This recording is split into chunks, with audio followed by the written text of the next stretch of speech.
1 முதல் 31 வசனங்களை நம்ம படிச்சோம். இப்போ அதை தொடர்ந்து நம்ம மீறி இருக்கிற 11 வசனங்களை தான் நம்ம படிக்க போகிறோம். அந்த 9ஆம் அதிகாரத்துல முதல் பகுதியில நம்ம பார்த்தது என்னன்னா, அப்போஸ்தலனாகிய பவுல், சவுலாகி இருந்த பவுல் எப்படி ஆண்டவரை சந்திக்கிறான். தமஸ்குவுக்கு சீஷர்களை கொலை செய்யும்படியாய், அவர்களை அதிகாரிடத்துல ஒப்பு கொடுக்கும்படியாய் அவன் குதிரையில புறப்பட்டு போகிறான். அந்த நேரத்துல ஆண்டவர் அவனை சந்தித்து, ஆண்டவர் அவனை தொட்டு அவருடைய மகனாக ஊழியக்காரனாக மாற்றுகிறார். அதை தான் நம்ம பார்த்தோம். இப்ப மீறி இருக்கிற நேரத்தை திருப்பி பேதுருவை பத்தி ஒரு சில காரியங்களை கொடுக்கப்பட்டிருக்கிறது. திவ்யா ஜெபித்தது போல பேதுரு ஆண்டவரை சவுண்ட் எல்லாருக்கும் கேக்குதா? ஹலோ, கேக்குது. எனக்குலாம் கொஞ்சம் சவுண்ட் கம்மியா கேக்குது. சொல்லட்டுமா? ஹலோ, நல்லா கேக்குதாண்டி? கேக்குதாண்டி? இப்ப கேக்குதா? சரி. பேதுரு எப்படிப்பட்டவனா இருந்தான்னு சொல்லிட்டு திவ்யா ஜெபத்துல அந்த ஆராதனையில சொன்னது போல, இயேசுவை மறுதலித்த ஒரு பேதுரு. ஆனா அவன் சீஷனாக மாறும்போது, இயேசு கிறிஸ்துவனுடைய அன்பை அவன் ருசிக்கும் போது, பரிசுத்த ஆவியானவருடைய அபிஷேகத்தை அவன் பெற்றுக்கொள்ளும் போது எவ்வளவு பெரிய ஒரு ஊழியம் அவனால செய்ய முடிந்தது என்று நம்ம பார்க்கிறோம். இதுல முக்கியமா 2 இந்த 9 பெரிய 9, 10 இந்த அதிகாரங்கள்ல தான் அவன் செய்த பெரிய அற்புதங்களை பற்றி நம்ம பார்க்கிறோம். முதலாவது, தேவன் நமக்கு செய்யக்கூடிய மிகப்பெரிய அதிசயம் என்ன அப்படின்னு பார்க்கும்போது, ஒரு சிலர் குணப்படுத்துவதை தேவனின் மிகப்பெரிய அதிசயம். எழுந்து நடக்கவே முடியல, சப்பானியா இருந்தா, அப்புறம் ஏதோ ஒரு பெரிய பிரச்சனை, 38 வருஷமா அந்த பெத்தஸ்தா குளத்துல படுத்து கிடந்தான். இதெல்லாம் பெரிய அதிசயம் அப்படின்னு ஒரு சிலர் சொல்லுவாங்க. ஒரு சிலர் என்ன சொல்லுவாங்க, மரித்தவர்கள் உயிரோடு எழும்போதுதான் பெரிய அற்புதம் அப்படின்னு சொல்லுவாங்க. ஆனா எல்லாத்தை விட பெரிய அற்புதம் பைபிள் பிரகாரமாக நம்ம பார்க்கும்போது, பாவியான ஒரு மனிதன் ரட்சிப்பை பெற்றுக் கொள்வதுதான் மிகப்பெரிய அதிசயம். ஆண்டவரால செய்யக்கூடாத காரியம் ஒன்றுமே இல்லை. ஆனால் இயேசு கிறிஸ்து நமக்காக தன்னுடைய ரத்தத்தை சிந்தி நம்ம ரட்சிப்பை பெற்றுக் கொள்ளும்படியாக பெரிய கிரயம் செலுத்தி இருக்கிறார். அதனால ரட்சிப்பு என்பதுதான் ஒரு பெரிய அதிசயம். இந்த 2 இந்த அதிகாரத்துல கூறப்பட்டிருக்கிற 2 அற்புதங்கள் மூலமாக அங்கு சுற்றி இருந்தவர்கள் எல்லாம் இயேசு கிறிஸ்துவை விசுவாசித்தார்கள் அப்படின்னு பார்க்கணும். ஒருவேளை அவர்கள் எல்லாம் ஆண்டவரை ஏற்றுக்கொண்டு சீஷர்களாக மாறி இருப்பார்கள் என்று நாம் நம்புகிறோம். அது மிகப்பெரிய, அதாவது ரட்சிப்பு என்பது மிகப்பெரிய பலனை தருகிறது. அது தேவனுக்கு மிகப்பெரிய மகிமையை கொண்டு வருகிறது.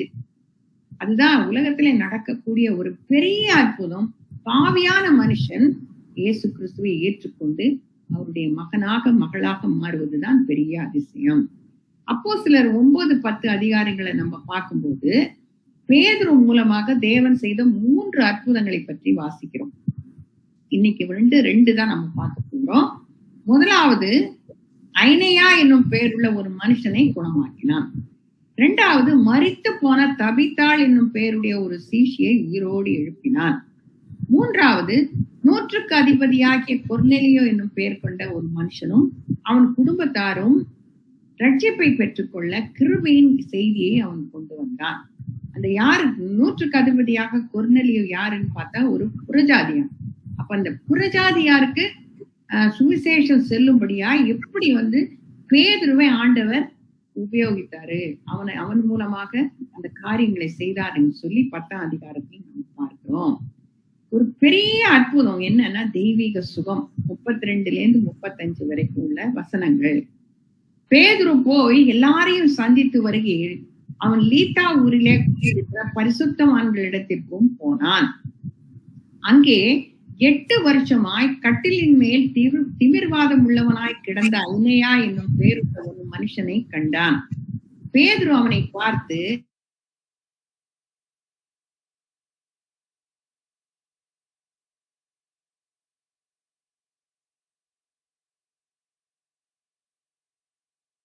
எழுந்திருந்தும் குடியிருந்தவர்கள் எல்லாரும் அவனை கண்டு கர்த்தரிடத்தில் திரும்பினார்கள். அப்ப அந்த இடத்துல ஏன் ஆண்டவர் இந்த அற்புதம் செய்யறாரு? அந்த திமிர்வாதக்காரன் பேதுருவை கூப்பிட்டு சொல்லல, என்ன சுத்தமாக்குங்க அப்படின்னு சொல்லல. ஆனா பேதுரு அவனை பார்த்த உடனே அவனுக்குள்ள ஒரு விசுவாசம், எப்படியாவது இவனை சுகப்படுத்த வேண்டும், இயேசு கிறிஸ்து உன்னை குணமாக்குகிறார், நீ எழுந்து உன் படுக்கையை நீயே போட்டுக்கொள் என்று சொன்னான். உடனே அவன் எழுந்திருந்தான் என்று நாங்கள் வாசிக்கிறோம். அப்ப பேதுரு சமாரியருடைய அநேக கிராமங்களில சுவிசேஷத்தை பிரசங்கித்து எருசலேமுக்கு திரும்பி வந்தான்னு சொல்லி நம்ம அப்போஸ்தலர் 8:25 பார்க்கலாம். அவன் அங்க தங்கி இருக்கிறான். அங்கு பரிசுத்தவான்களை சந்தித்தான். அங்கு பெரும்பாலும் புறஜாதிகள் வசித்து வந்தனர். பெந்தைக்கோஸ்தே நாள் என்று ரட்சிக்கப்பட்ட ஒரு சில குடும்பங்களும் அங்கு தங்கியிருந்தனர். அப்போஸ்தலன் பிலிப்புவும் இணைந்து ஊழியம் செய்திருப்பான் என்று கருதப்படுகிறது. அப்போஸ்தலர் 8:40. அப்ப பேதுருவோட சேர்ந்து பிலிப்புவும் 8ஆம் அதிகாரத்துல பிலிப்பு சமாரியா பட்டணத்துல பெரிய ஒரு ஊழியத்தை செய்தான் என்று பார்த்தோம். இருவரும் சேர்ந்து நிறைய ஊழியம் செய்திருப்பாங்க என்று கருதப்படுகிறது. 8 வருஷமாய் கட்டிலின் மேல் திமிர்வாதம் உள்ளவனாய் கிடந்த ஐனேயா என்னும் பேருள்ள மனிதன் இயேசுவை விசுவாசிக்கும் ஒரு மனிதனா, அவன் ஒரு யூதனா அல்லது புறஜாதியானா, அவன் வயது என்ன என்றெல்லாம் நமக்கு தெரியாது. ஆனா அப்போஸ்தலன் லூக்கா எழுதும் போது 8 வருஷமா திமிர்வாதக்காரனா இருந்தான் என்று மட்டும் எழுதுகிறான். அப்ப அவன் தனக்கும் மற்றவர்களுக்கும் பாரமா இருந்தான். அவனை வச்சுட்டு எவ்வளவு கஷ்டப்பட்டு இருப்பாங்க யோசிச்சு பாருங்க. இன்றைக்கு இருக்கிற பெசிலிட்டிஸ் எல்லாம் அன்றைக்கு கிடையாது. குணமடைவான் என்ற எந்த நம்பிக்கையும் இல்லை. இன்றைக்கு இருக்கிற மெடிக்கல் பெசிலிட்டிஸ் ஒன்னும் அன்னைக்கு இருந்திருக்காது. பேதுரு செய்த முதல் அற்புதம் தாயின் வயிற்றிலிருந்து சப்பானியாய் பிறந்த ஒரு மனுஷனை சுகப்படுத்தினது. அப்போஸ்தலர் 3ஆம் அதிகாரத்துல நம்ம பார்த்தோம். அதை போன்ற மற்றொரு அற்புதமும் அவன் மூலமாக இன்றைக்கு இந்த இடத்துல செய்கிறார். அப்போஸ்தலர் புஸ்தகத்தை படிக்கும் போது பேதுரு மற்றும் பவுல் செய்த ஊழியங்களின் இடையே ஒரு ஒற்றுமையை நம்மால பார்க்க முடியும். இருவரும் ஊனமுற்றவர்களை குணப்படுத்தினர். நம்ம பின்னால அப்போஸ்தலர் படிக்கும் போது பவுல் எவ்வாறு இந்த அற்புதத்தை செய்தார் என்று நம்ம பார்ப்போம். இருவரும் கைது செய்யப்பட்டு சிறையில் அடைக்கப்பட்டு அதிசயத்தக்க விதயத்திலே விடுவிக்கப்பட்டனர். இருவரும் தேவனை போல நடத்தப்பட்டனர். அவங்க மூலமா நடந்த அற்புதங்கள், அதிசயங்கள். இருவரும் அதிகாரிகளுக்கு முன் தைரியமாக சாட்சி கொடுத்தனர். இருவரும் கள்ள தீர்க்கதரிசிகளை எதிர்கொள்ள வேண்டியதா இருந்தது. இதுக்கெல்லாம் ரெஃபரன்ஸ் நானே கொடுத்திருக்கேன். அப்ப பேதுருவும் பவுலும் ஆல்மோஸ்ட் 2 பேரும் ஒரே மாதிரி ஊழியத்தை தான் செய்து அநேகரை ஆண்டவருக்குள்ள கொண்டு வந்தார்கள் என்று பார்க்கிறோம். அப்போஸ்தலர் புத்தகத்தை படிக்க எவரும் நான் பவுலுக்காக அல்லது நான் பேதுருவுக்காக இருக்கிறேன் என்று கூறவே முடியாது. எல்லாருக்குள்ளும் எல்லாவற்றையும் நடப்பிக்கிற தேவன் ஒருவரே, இல்லையா? ஆண்டவர் தான் கிரியை செய்யறாரு. ஆனா நம் மூலமாக, ஊழியக்காரர்கள் மூலமாக ஆண்டவர் கிரியை செய்கிறார். உயிர்த்தெழுந்த நசரேனாகிய இயேசு கிறிஸ்துவின் நாமத்தினாலே தீவிரவாதம் உள்ளவனாய் கிடந்த ஐனேயா குணமடைந்தான் என்று பார்க்கிறோம், இல்லையா? இந்த அற்புதம் உடனடியாக நடந்தது. எப்படி தைரியமா நீ எழுந்துரு, உன் படுக்கைய எழுந்துருன்னு சொன்னது மட்டும் இல்ல, உன் படுக்கையை நீயே போட்டுக்கொள் என்று சொன்ன உடனே அவன் எழுந்திருந்தான் என்று பார்க்கிறோம். அப்ப ஏன் ஆண்டவர் இந்த இடத்துல இந்த அற்புதத்தை செய்யறாரு? பேதுரு மூலமாக. ஒருவேளை பேதுரு அந்த இடத்தை பார்க்கும் போது, இவனுடைய படுக்கை, அவனை சுற்றி இருக்கிற ஆட்கள் எல்லாரையும் பார்க்கும் போது இந்த இடத்துல ஆண்டவர் ஒரு அற்புதம் செய்தாரானால் அநேகர் ஆண்டவரை அறிவார்கள், ஆண்டவரை ஏற்றுக்கொள்வார்கள் என்ற நிச்சயம் ஒருவேளை பேதுருக்கு இருந்திருக்கும். அப்ப லீத்தியாவிலும் சாரோனிலும் குடியிருந்தவர்கள் எல்லாரும் அவனை கண்டு கர்த்தரிடத்தில் திரும்பினார்கள் என்று சொல்லி வசனம் 35 பார்க்கிறோம். அப்ப ஒவ்வொரு இடத்திலையும் ஒரு அற்புதம் நடக்கும் போது ஆண்டவருக்கு ஒரு பர்பஸ் உண்டு, ஒரு தீர்மானம் உண்டு, ஒரு திட்டம் உண்டு. அங்கிருந்த அனைவரும் ரட்சிக்கப்படல. அவனை அங்க லீத்தாவில் குடிந்தல் அங்க சுத்தி இருந்தவர்கள், ஐனேயாவை அறிந்தவர்கள் எல்லாம் ரட்சிக்கப்பட்டார்கள் என்று நம்ம பார்க்கிறோம். அடுத்த அந்த மனிதன் படுக்கையில் இருந்து எழுந்து சுற்றி திரிவதை பார்த்ததுமே இயேசு உயிருடன் இருக்கிறார் என்பதையும், அன்றைக்கு முக்கியமான செய்தி என்னன்னா, இயேசு கிறிஸ்து உயிரோடு எழுந்திருக்கிறார், அவர் உயிரோடு இருக்கிறார், அவர் மரிக்கவில்லை. இது அநேகர் நம்பல இல்லையா? ஆனா திரும்ப திரும்ப திரும்ப இவங்க சொல்லி இயேசு உயிரோடு இருக்கிறார், அவர் ஜீவிக்கிறார் என்பதை நிச்சயப்படுத்துகிறார்கள். அவர் மீது நம்பிக்கை வைக்க வேண்டும் என்பதையும் அவர்கள் நம்பினார்கள். இதே போன்ற உதாரணத்திற்கு யோவான் 12:10-11 நீங்க வாசிக்கும் போது பார்க்கலாம்.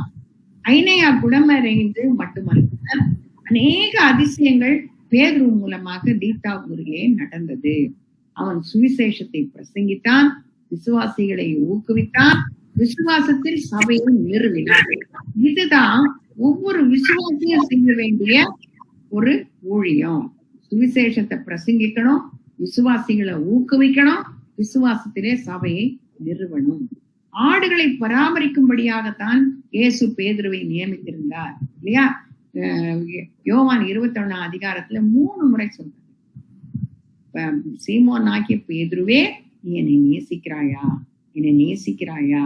என் ஆடுகளை மேய்ப்பாயாக, என் ஆடுகளை மேய்ப்பாயாக, என் ஆட்டுக்குட்டிகளை மேய்ப்பாயாக என்று சொல்லி அந்த நாளில அவனிடத்துல அந்த பொறுப்பை கொடுக்கிறான். அந்த ஆணையை நிறைவேற்ற பேதுரு உண்மையுள்ளவனாக இருந்தான் என்று பார்க்கிறோம். அடுத்தது, மரித்தவர் உயிர்த்தெழுந்த அற்புதம். 36 43. யோப்பா பட்டணத்தில் கிரேக்கு பாஷையிலே தொற்காள் என்று அர்த்தம் கொள்ளும் தபித்தாள் என்னும் பேருடைய ஒரு சீஷி இருந்தாள். அவள் நற்கிரியைகளையும் தர்மங்களையும் மிகுதியாய் செய்து கொண்டு வந்தாள். அந்நாட்களில் அவள் வியாதிப்பட்டு மரணம் அடைந்தாள்.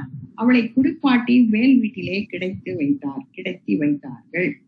அப்ப தொற்காள் என்கிறவள் அந்த சபைக்கு ரொம்ப ஒரு ஆசீர்வாதமா இருந்திருக்கிறாள். அந்த சபையில் இருக்கிற மக்களுக்கு அதிகமாய் நன்மை செய்திருக்கிறாள். நற்கிரியைகளையும் தர்மங்களையும் அவள் செய்த வந்தாள் என்று பார்க்கலாம். அதனால அந்த சபையில் இருந்த அனைவருக்கும் பெரிய துக்கம் இல்லையா? இவ மரணம் அடைந்து போய்விட்டாள் என்று துக்கம். யோப்பா பட்டணம் லீத்தா ஊருக்கு சமீபமானபடியினாலே பேதுரு அவ்விடத்தில் இருக்கிறான் என்று சீஷர்கள் கேள்விப்பட்டு தாமதம் இல்லாமல் தங்களிடத்தில் வர வேண்டும் என்று சொல்லும்படி 2 மனுஷரை அவனிடத்திற்கு அனுப்பினார்கள். அவள்தான் மரித்து போனாலே, எதுக்காக பேதுருவை தேடணும்? அவங்களுக்குள்ள ஒரு விசுவாசம் இருந்தது. பேதுரு வந்து ஜெபித்தா அவள் நிச்சயமா உயிர்த்தெழுவாள் என்கிற விசுவாசத்தினாலே அவங்க என்ன செய்யறாங்க? 2 பேரை அனுப்புறாங்க. பேதுரு எழுந்து அவர்களுடனே கூட போனான். அவன் போய் சேர்ந்த பொழுது அவர்கள் அவனை மேல் வீட்டுக்கு அழைத்து கொண்டு போனார்கள். அப்பொழுது விதவைகள் எல்லாரும் அழுது தொற்காள் தங்களுடனே கூட இருக்கையில் செய்திருந்த அங்கிகளையும் வஸ்திரங்களையும் காண்பித்து அவனை சூழ்ந்து நின்றார்கள். பேதுரு எல்லாரையும் வெளியே போக செய்து முழங்காற்படியிட்டு ஜெபம் பண்ணி பிரேதத்தின் புறமாய் திரும்பி தபித்தாளே எழுந்திரு என்றான்.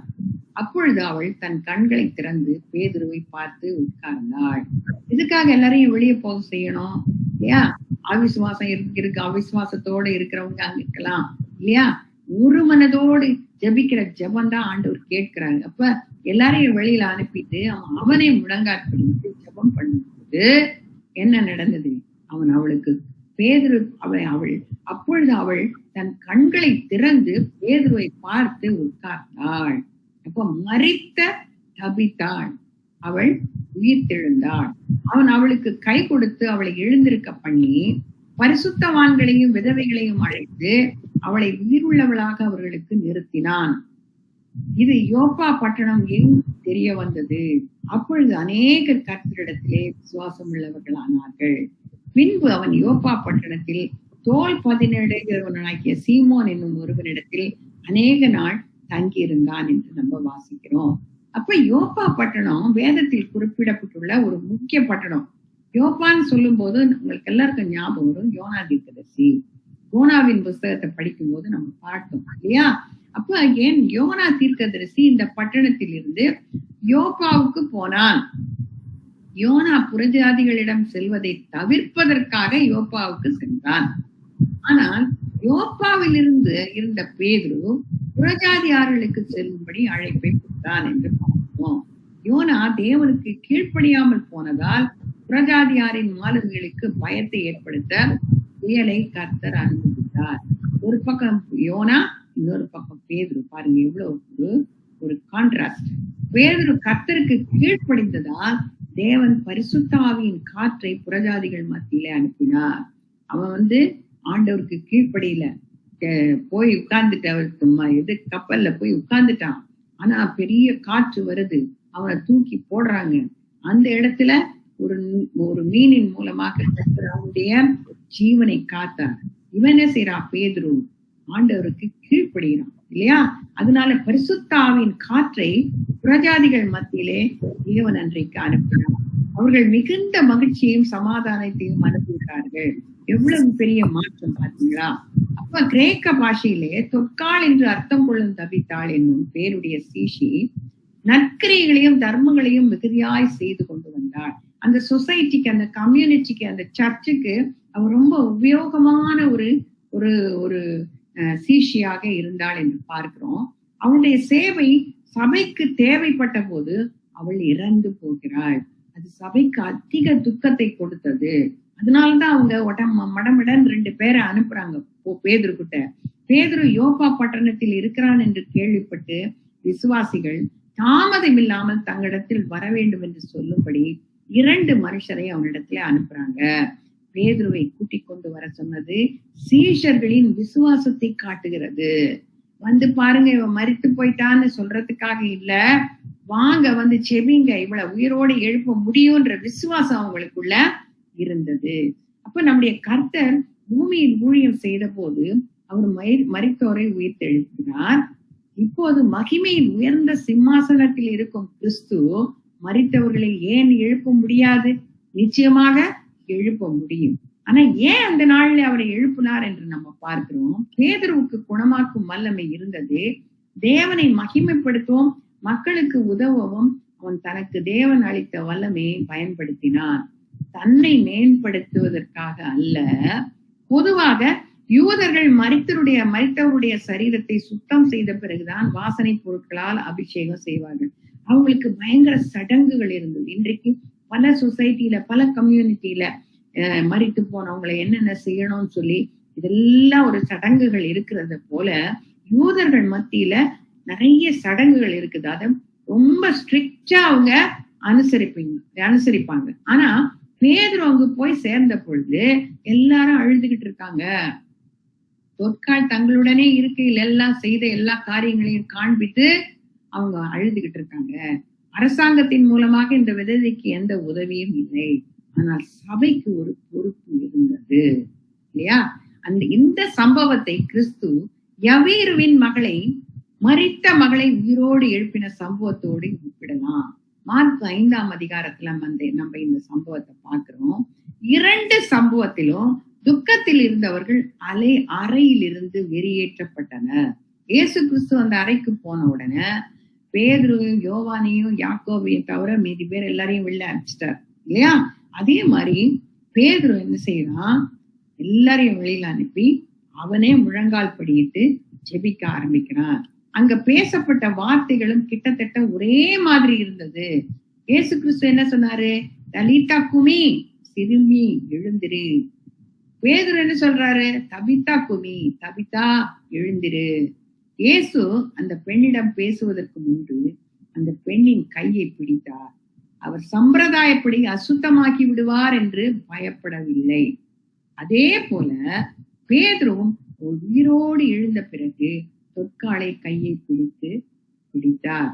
2 நிகழ்வுகளிலும் தேவனுடைய வல்லமையே மரித்தவரை உயிரோடு எழுப்பியது. ஏனென்றால் மரித்தர் நிச்சயமாக விசுவாசத்தை வெளிப்படுத்த முடியாது. மரித்தவர்களுக்கு எப்படி விசுவாசம் இருக்கும்? ஆனா தேவனுடைய வல்லமை, தேவனுடைய பரிசுத்த ஆவியானவருடைய வல்லமை இருக்கும்போது அந்த மரித்தவர்கள் உயிரோடு எழுப்பினார்கள். ஐனையா சுகம் பெற்ற போது நடந்ததை போல தொற்கால் என்றும் மத்த கொள்ளும் தபித்தால் உயிர்த்தெழுந்தது பெரும் கவனத்தை ஈர்த்தது. அநேக இயேசு கிறிஸ்துவை நம்புவதற்கு வழிவகுத்தது.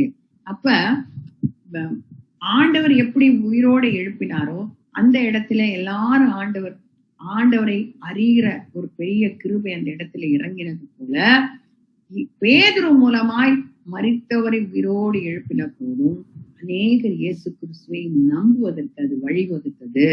அப்ப ஆண்டவர் மூலமாய் ஒரு அற்புதம் நடக்கணும்னாலும் ஆண்டவருக்கு மகிமை வரணும், மகிமை கொடுக்கணும்.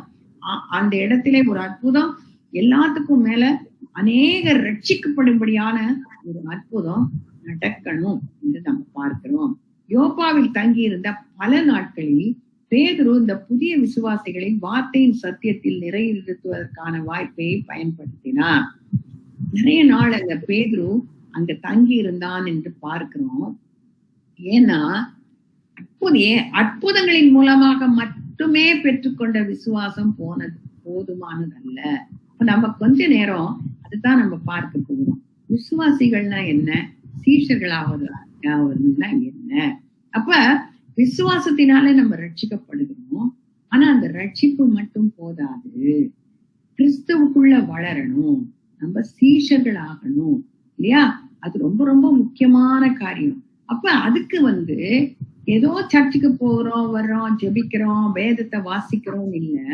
கிறிஸ்துவுக்குள்ள நம்ம வளரணும்னா ஆவிக்குரிய ஆகாரம் நம்ம உட்கொள்ளணும், வசனத்தை நம்ம அறியணும், கிறிஸ்துவுக்குள்ள வளரணும். எப்படி நம்ம சாப்பிடுறதுக்கு 3 வேளை சாப்பிடுறோமோ அதுதான் நம்மளுக்கு பலனை கொடுக்குது. அதே போல கிறிஸ்துவுக்குள்ள வளரணும்னா ஒரு சில காரியங்களை நம்ம செய்யணும். அதை நம்ம பார்க்க போகிறோம். பேதுரு யோபாவில் தங்கியது ஒரு நன்மையாக முடிந்தது. தேவன் அவனை ஒரு புதிய வழியிலே நடத்தினார்.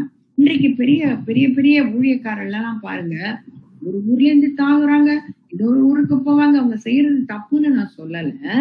ஆனா அவங்க அவங்க அப்படி போகிறதுனால அவங்களுக்கும் நல்லது இல்லை இல்லையா?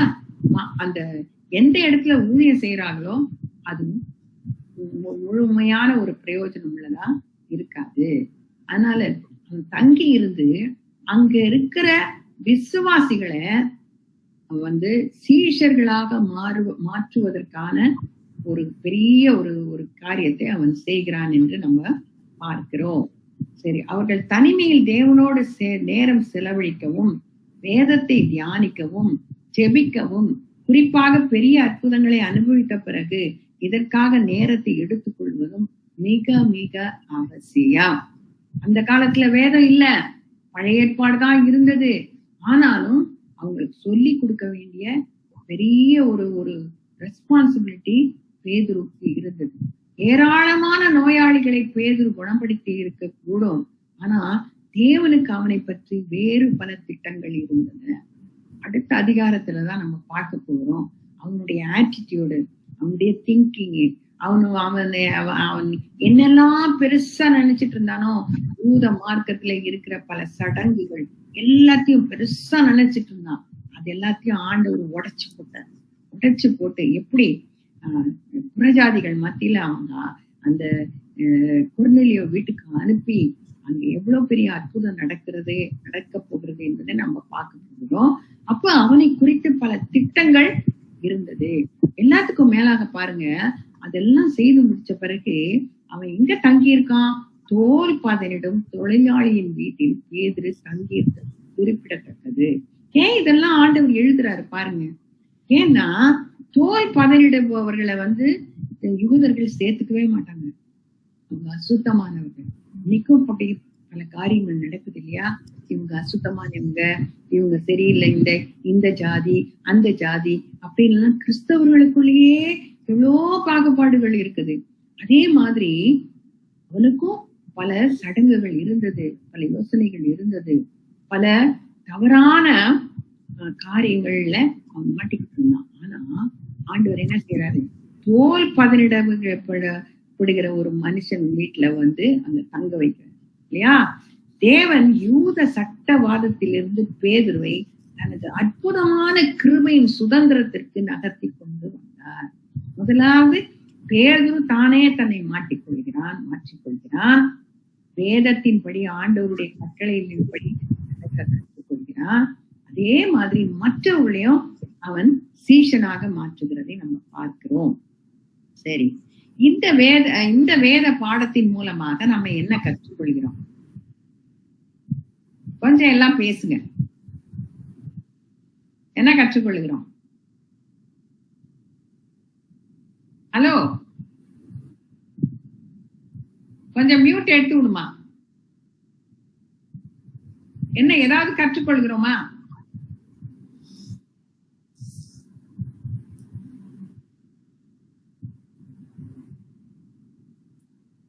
என்ன கற்றுக்கொள்கிறோம் திவ்யா? ஆண்டி, விசுவாசிகளா இல்லாம சீஷரா மாறணும். ஃபர்ஸ்ட் பாயிண்ட் அதுக்கு கத்துக்கிட்டேன் ஆண்டி. அப்புறம் ஆண்டவர் யாரை கொண்டுனாலும் என்ன செய்யணும்னு அவர் திட்டம் வச்சிருக்காரோ அதை கண்டிப்பா அவர் செய்து முடிப்பார். அதை கத்துக்கிட்டேன். அதுக்கு நம்ம ஒன்றுமே இல்லை ஆண்டி. அதுக்கு நம்ம எப்படி இருக்கிறோம் அது ஒரு பாயிண்ட் ஆண்டி. இது மூணும் நான் கத்துக்கிட்டேன் ஆண்டி. ஆண்டவர் கிரியை செய்யறதுக்கு நம்ம இடம் கொடுக்கணும் சிஸ்டர். ஆண்டவர் கிரியை செய்யற ஆண்டவர் கிரியை செய்யறதுக்கு நம்ம விட்டு கொடுக்கணும் இல்லையா? விட்டு கொடுக்கணும். ஓகே, வேற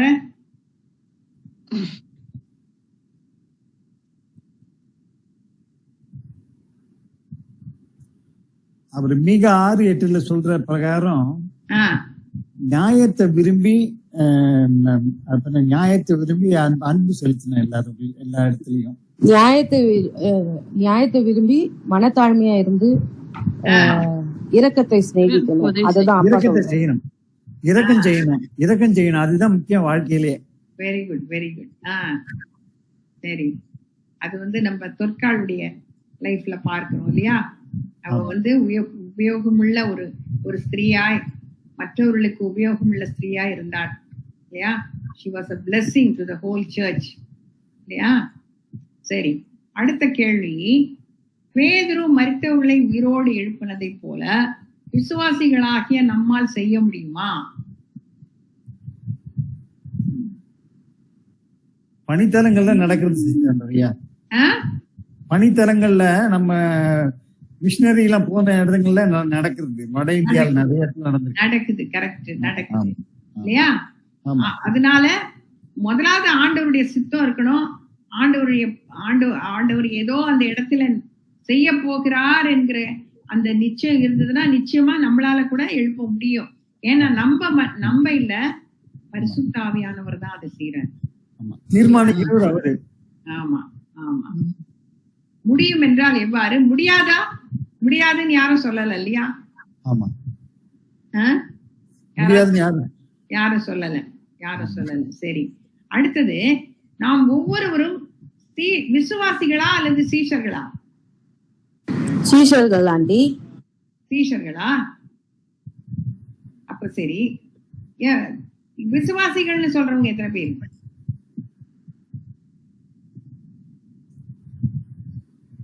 யாரும் இல்லையா? எல்லாரும் சீஷர்களா? ஆண்டி, விசுவாசிகள்ன்றது ஆரம்ப ஸ்டேஜ் ஆண்டி. அதுக்கு அடுத்த ஸ்டேஜ் சீஷர்கள். அடுத்த ஸ்டேஜ் என்னது? சீஷர்களா மாறுறது நம்ம அதுலயே விசுவாசிகள் இதுல இருந்து மேல ஆண்டி. அடுத்தபடி என்னது? வாழ்க்கையில கொண்டு வரணும் ஆண்டி. Very good. அடுத்தபடி வாழ்க்கை. மணியன் என்னது?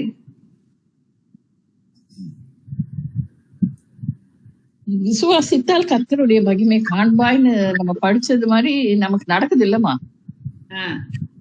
அப்ப நம்ம விசுவாசித்து அதை நம்ம பெற்றுக்கொள்கிறோம்ல. அப்ப அடுத்த ஸ்டெப். நீங்க விசுவாசியா இல்ல சீஷரா? நான் விசுவாசிக்கிறேன்ப்பா. என்ன சாமி மட்டும் நடத்திட்டு வர்றாரு. தனிமையா இருந்தாலும் எல்லா காரியங்களையும் நடத்துறாரு. நான் விசுவாசிக்கிறேன் இயேசுவை. அவர் தான் எனக்கு எல்லாமே. சரி சரி, விசுவாசிகளுக்கும் சீஷர்களுக்கும் உள்ள வித்தியாசம் என்ன? விசுவாசிகள் சர்ச்சுக்கு போயிட்டு வந்து வசனம் கேட்டு அந்த மாதிரி, சீஷர்கள் அதை கேட்கிறவங்கள மாத்திரம் இல்லாம ஊழியம் செய்யறதுக்கு ஸ்டெப் எடுத்து வைக்கணும். அவர் நமக்கு முன்மாதிரியா இருந்துட்டு போயிருக்காரு ஆண்டி. அதனால நம்ம அதை படிக்கும் போது நம்ம அவருக்கு சாட்சியா நிக்கணும். மத்தவங்க இடத்துல சொல்றது இல்ல ஊழியம் செய்யறது அந்த மாதிரி. இது சீஷர்கள் நினைக்கிறேன். சரி, ஓகே. சரி, முதலாவது நம்ம வந்து இயேசு கிறிஸ்துவை விசுவாசித்து அவரை இரட்சகராக ஏற்றுக்கொள்ளும் போது ரட்சிக்கப்படுகிறோம் இல்லையா? அன்னைக்கு என்னெல்லாம் நடக்குது? உடனே நமக்கு நித்திய ஜீவனை ஆண்டவர் கொடுக்கிறார் இல்லையா? யோவான் 3:16 யாராவது சொல்லுங்க பார்க்கலாம். யாராவது சொல்லுங்க, படிங்க. தேவன் ஒரே பேரான குமாரனை விசுவாசிக்கிறவன் எவனோ அவன் கெட்டு போகாமல் நித்திய ஜீவனை அடையும்படிக்கு இவ்வளவாய் உலகத்தில் தந்தருளி அவரை தந்தருளி இவ்வளவாய் உலகத்தில் விசுவாசித்து அவரை இரட்சகராக ஏற்றுக்கொள்ளும் போது அந்த நிமிஷத்திலே ஆண்டவர் நம்மளை வந்து இவ்வளவு பெரிய பாவி, இந்த மாதிரி இருந்தா அந்த ஜாதி இந்த ஜாதி இதெல்லாம் பார்க்காம அவருடைய சொந்த பிள்ளைகளாய் நம்மை மாற்றி நித்திய ஜீவனை நம்ம பெற்றுக்கொள்கிறோம். யோவான் 3:16, 5:24, 6:47 இல்லையா? ஆனா ஒரு விசுவாசி சீஷனாக மாறணும்னா 5 கட்டங்கள் நடக்குது, 5 ஸ்டெப்ஸ் இருக்குது. ஓகே, முதலாவது தனக்கு கற்றுக் கொடுக்கிறவர்களின் அறிவுரைகளை உற்று கவனிக்க வேண்டும். இயேசு கிறிஸ்து பாருங்க 12 பேரை கூட்டினாரு, அவங்கள வச்சு அவங்க டீச் பண்ணாரு இல்லையா? அவங்களுக்கு டீச் பண்ணி அவங்களுக்கு வந்து உவமைகளை வச்சு கதைகளை வச்சு அவங்களுக்கு வந்து அவங்க புரிந்து கொள்ளுகிற அளவுல அவங்கள வந்து வழி நடத்தினாரு. பல அற்புதங்களை செய்து என் நாமத்தினாலே நீங்களும் இதை செய்ய முடியும்னு சொல்றாரு. என் நாமத்தினாலே நீங்க எதை கேட்டாலும் நான் தருவேன்னு சொன்னாரு. அப்படியே என்ன பண்ணாரு, அவங்களுக்கு ஒரு ட்ரைனிங் கொடுத்துட்டே வராரு. அந்த அறிவுரைகளை விசுவாசி என்ன செய்யணும், உற்று கவனிக்கணும். அவர் செய்வதையெல்லாம் உற்று கவனிக்கிறார். எப்படி வந்து ஒரு சப்பானிய சரியாக்குறாரு, ஒரு ஊமையனை சரியாக்குறாரு, ஒரு கண்ணு குருடானவனை சரியாக்குறாரு இல்லையா? அவர் எப்படி வந்து மனதுருக்குகிறாரு, இதெல்லாம் பார்த்து ஒரு சீஷன்றவன் இப்படித்தான் இருக்கணும் அப்படின்றத தெரிந்து கொள்கிறான். அடுத்தது அவருடைய உதவியுடன் தானும் செய்ய முயற்சிக்கிறான். என்றைக்கு வந்து ஆண்டவர் பரமேறி அவங்களுக்கு பரமேறின பிறகு அவங்களுக்கு ஆவியானவரை ஊற்றினாரோ அவங்க என்ன செய்தாங்க, எல்லாரும் சீஷர்களாக மாறினார்கள். அவரை மறுதலித்த பேதுருவே பேசின போது 3000 பேர் ரட்சிக்கப்பட்டாங்க. அப்ப அவருடைய உதவியுடன் தானும் செய்ய முயற்சிக்கிறான், பின்பு தானாக செய்கிறான், மற்றவர்களுக்கும் கற்றுக் கொடுக்கிறான். இதுதான் ரொம்ப ரொம்ப ரொம்ப ரொம்ப முக்கியம். இன்னைக்கு சபையில என்ன நடக்குது, சபைக்கு போறோம், வந்து நல்ல நல்ல பிரசங்கத்தை கேட்கிறோம், ரொம்ப நல்லா இருக்குதுன்னு சொல்றோம், இதோட விட்டு விடுறோம் இல்லையா? அங்க வந்து டூ வே கம்யூனிகேஷன் இல்ல. 2 நான் சொல்ல நீங்க கேக்குறீங்க, நீங்க சொல்ல நான் கேட்கிறோம், அதுதான் டூ வே கம்யூனிகேஷன் இல்லையா? அங்க 1 வே கம்யூனிகேஷன் தான் நடக்குது. அதனால என்ன புரிஞ்சது என்ன புரியல தெரியல. இன்னைக்கு கூட திவ்யா சொல்லிட்டு இருந்தாங்க, ஆண்டி நம்ம வந்து பைபிள் ஸ்டடி ஆரம்பிக்கிற வரைக்கும் நிரூபங்கள்னாலே எனக்கு புரியாது, அது நான் படிக்கவே மாட்டேன், படிச்சாலும் எனக்கு புரியாது. அப்ப வேதத்தில் உள்ள அதிசயங்களை நாம் அறிந்து கொள்ளும்படி நம்முடைய கண்கள் திறக்கப்படணும். அப்ப எப்படி நம்ம ஆகாரம் உட்கொள்கிறோமோ அதே போல அந்த ஆண்டவருடைய வசனத்தை பரிசுத்த ஆவியானவருடைய உதவியின் மூலமா நம்ம அறிந்து அறிந்து அறிந்து ஆண்டவரை போலவே நம்ம செயல்படணும். அதுக்காக தான் சொல்லியிருக்காரு, நீங்கள் உலகமெங்கும் போய் விசுவாசிகளை தெரிந்து கொள்ளணும் சொன்னாரு, சீஷர்களாக இல்லையா? அப்ப ரட்சிக்கப்படும் ஒருவர் நித்திய ஜீவனை உடனே பெற்றுக் கொள்கிறார். தன்னுடைய எந்த முயற்சியும் தேவையில்லை. நம்ம நித்திய ஜீவனை பெற்றுக்கொள்ள ஏதாவது செய்தோமா, ஏதாவது ஆண்டவருக்கு கொடுத்தோமா? இல்ல இல்லையா? அவரே நமக்கு கொடுக்கிறார். தன்னுடைய எந்த முயற்சியும் அதற்கு தேவையில்லை. மரிக்கும் வரை நித்திய ஜீவனை நாம் இழக்கவும் மாட்டோம். ஆனால் சீஷத்துவம் ஒருவருடைய வாழ்க்கையில் படிப்படியாக நடக்கிறது.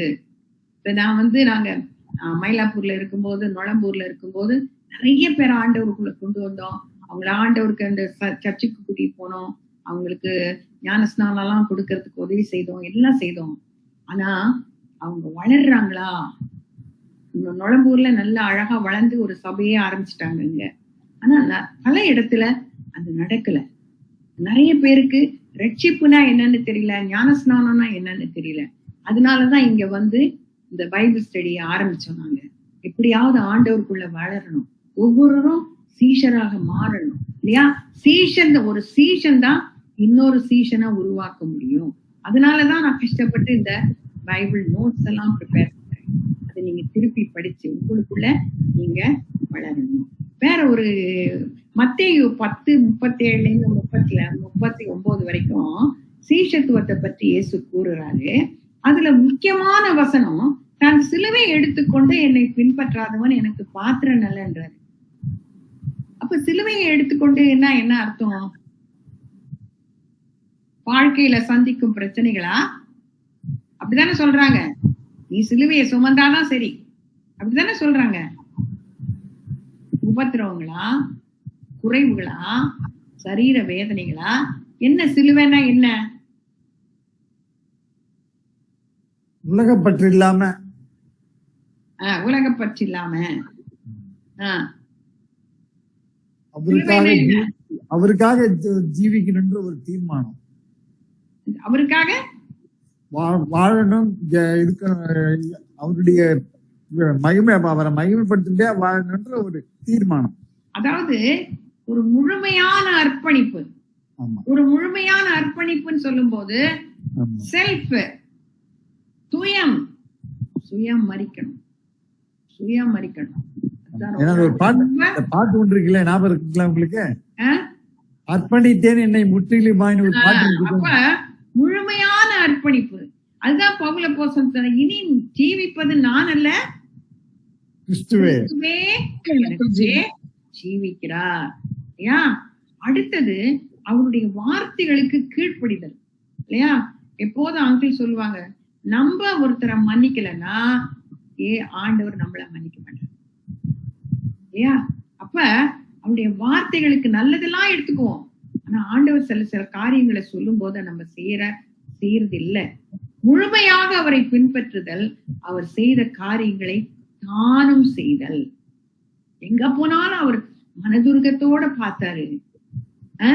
அவர் கண்ணீர் விட்டாரு. அவருடைய அந்த மாதிரி ஒரு மனப்பான்மை அவருக்கு இருந்தது இல்லையா?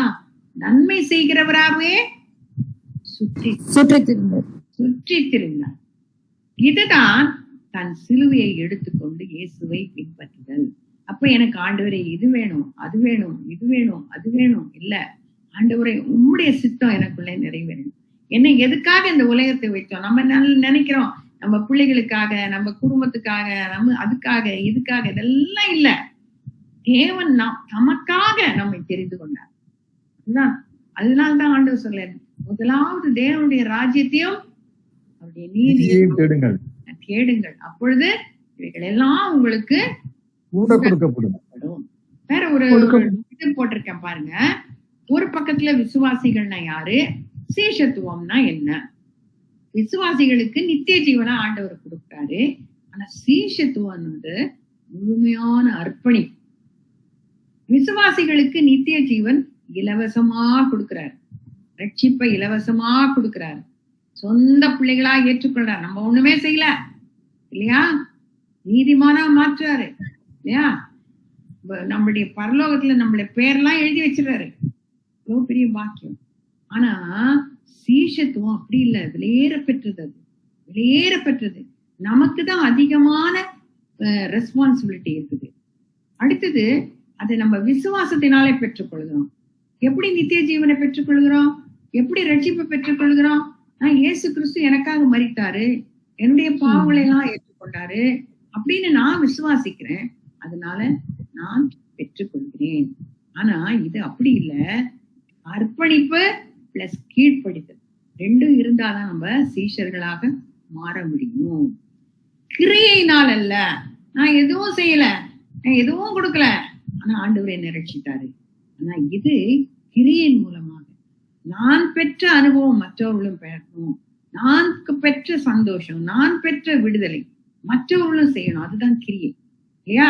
இதுல உடனடியாக நீதிமானா மாற்றம். அவரு நம்ம ஒண்ணுமே செய்யல, அவருடைய நீதியை தூக்கி நம்ம மேல வச்சுட்டு நம்முடைய பாவத்தையும் அழுக்கையும் எல்லாத்தையும் அவர் தலைமையில வச்சுட்டு, அதனால உடனடியா நம்ம நீதிமானா மாறணும். ஆனா இது எப்படின்னா வாழ்நாள் முழுவதும் பரிசுத்தமாகுதல். நீங்க எல்லாம் பிரித்தெடுக்கப்பட்ட ஜனங்கள் என்று சொல்றாரு இல்லையா? என் சொந்த ஜனம் இல்லையா? பிரித்தெடுக்கப்பட்ட ஜாதி. அப்ப வாழ்நாள் முழுவதும் அவருக்காக நம்ம பரிசுத்தமாக வாழறது. அடுத்தது இயேசு கிரயம் செலுத்தினார், சீஷன்தான் கிரியை செலுத்துகிறான். அவனுடைய அர்ப்பணிப்பின் மூலமாக, செல்ஃப் டினையல் மூலமாக இல்லையா, அவன் கிரயம் செலுத்துகிறான். இயேசுவின் மேல் விசுவாசம் வைக்கிறான், இயேசுவை பின்பற்றுதல் மற்றும் தொடர்ந்து கீழ்ப்படுகிறான். இந்த விசுவாசிகளுக்கு ரொம்ப முக்கியமானது என்னன்னா, எந்த வெகுபதியும் பெற்றுக்கொள்ள முடியாது. அதனால்தான் ஆண்டவர் சொல்றாரு 5 தாலந்து 3 தாலந்து 1 தாலந்து இதெல்லாம் எதுக்கு சொல்றாரு? நான் கொடுத்திருக்கேன் உனக்கு, 4-5 அறிவை கொடுத்திருக்கேன் உனக்கு, உனக்கு வசனத்தை கொடுத்திருக்கேன், உனக்கு ஆவியானவரை கொடுத்திருக்கேன், நீ என்ன செய்த? ஆனா சீஷத்துவம் மூலமாக வெகுமதி பெற்றுக்கொள்வார். அதனால்தான் ஆண்டவர் சொல்றாரு, உண்மையும் முத்தம் உள்ள ஊழியக்காரனே, உன்னை கொஞ்சத்திலே நீ உண்மையாயிருந்தால் உன்னை அநேகத்தில் அதிகாரியாய் வைப்பேன். ஒரு நாள் வருது, ஆண்டவருடைய 1000 வருஷம் அரசாட்சி வருது. அந்த நாள்ல நம்மள எல்லாம் எப்படி வைக்க போறாரு? நம்ம ஏதாவது ஆண்டவருக்காக செய்யறோமா? ஒரு சிலருக்காவது ஆண்டவரை பத்தி சொல்லி கொடுத்து அவங்கள வளர்க்கிறோமா? ஆண்டவரை பத்தி சொல்லி கொடுத்து ரட்சிப்பை பெறுறது 3, அவங்க வளர்றதுக்கு நம்ம உதவி செய்வோமா? அவங்க ஆண்டவருக்குள்ள நிலைத்திருக்க நம்ம உதவி செய்வோமா? சர்ச்சை அது செய்யாது, நம்ம தான் செய்யணும். நம்ம கிட்டதான் ஆண்டவர் எதிர்பார்க்கிறார் இல்லையா? சோ எனக்குள்ள இது ஒரு ரொம்ப பேசிட்டனால தான் நான் நினைச்சேன், சரி இதை உங்களுக்கு போடலாம் அப்படின்னு சொல்லிட்டு போட்டேன். யூஸ்ஃபுல்லா இருந்ததா இல்லையா? இருந்துச்சு ஆண்டி. சரி, ஓகே. வேற ஏதாவது டவுட் இருக்கா?